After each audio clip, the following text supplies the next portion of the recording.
కాలినడక ద్వారా తిరుపతి మెట్లు ఎక్కుదాం అనుకున్న వాళ్ళకి అలిపిరి మెట్లు అయితే సౌఖ్యంగా ఉంటాయని చెప్పేసి మా ఫ్యామిలీ అంతా కూడా అలిపిరి మెట్ల ద్వారా ఎక్కుదామని చెప్పేసి నిశ్చయించుకున్నామండి. అలిపిరి మెట్లకి శ్రీవారి మెట్లకి ఉన్న డిఫరెన్స్ అయితే ఫస్ట్ వీడియోలో చెప్పానండి.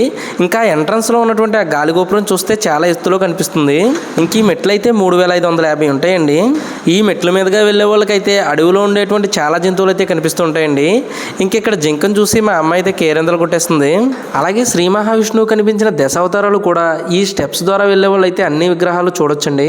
కొండపైకి మెట్ల ద్వారా వెళ్ళే వాళ్ళందరూ కూడా ఈ దశావతారాలను దర్శించుకుంటూ వెళ్తుంటారండి. మా అమ్మాయికి అయితే వరాహమూర్తి నరసింహస్వామి విగ్రహాల దగ్గర అయితే దర్శనం చేయించి ఇంకా అక్కడి నుంచి ఎత్తుకుని తీసుకెళ్దామంటే నేను దిగి నడుస్తానని చెప్పేసి మారం చేసిందండి. మనమే కాకుండా మనతో పాటు చాలామంది భక్తులు అయితే మనకు కూడా వస్తుంటారండి. మనం ఎన్ని మెట్లు ఎక్కామో తెలుసుకోవాలంటే మెట్ల మీదే కాకుండా ఈ పక్కన బోర్డుల మీద కూడా కనిపిస్తాయండి. ఇంక ఇక్కడ నీరసంగా ఉందని నిమ్మసోడ తాగితే 30 రూపాయలు చెప్పారండి. ఇంక ఈ కొండెక్కే మార్గంలో ఏది తిందాం అనుకున్నా కూడా ఇక్కడ చాలా కాస్ట్ అయితే ఉన్నాయండి. మా అమ్మ అయితే ఇక్కడ ఏది కొందామన్నా దిమ్మ తిరిగిపోయే రేట్లు అయితే కనిపిస్తున్నాయని చెప్తుందండి. అవునమ్మా, ఈ వస్తువులన్నీ కూడా వీళ్ళు చాలా కష్టపడి కొండ మీదకి తీసుకురావాలి కదా, అందుకే ఇక్కడ ఇంత కాస్ట్ ఉంటాయని చెప్పానండి. కానీ మన ఇంటి దగ్గర దొరికి తినుబండారాలు అయితే అంతగా తినబుద్ధి అవ్వదు, కానీ ఇలా కొండెక్కి వెళ్తున్నప్పుడు అయితే మంచి ఆకలేసేస్తుందండి. ఇంకా మా అమ్మాయికి అయితే వేడివేడిగా పాలు అడిగామండి. ఇంకా మా ఆవిడైతే హాట్గా స్వీట్ కార్న్ అడిగింది.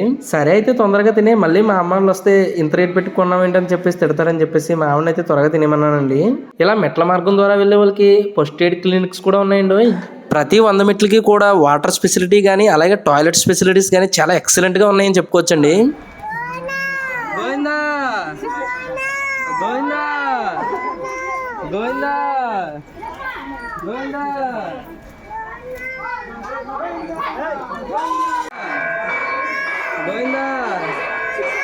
ఇంకెక్కడ ఏదో తెల్లగా పిల్లి కనిపిస్తే దాంతో ఆడేస్తుందండి దిగేసి మా అమ్మాయి.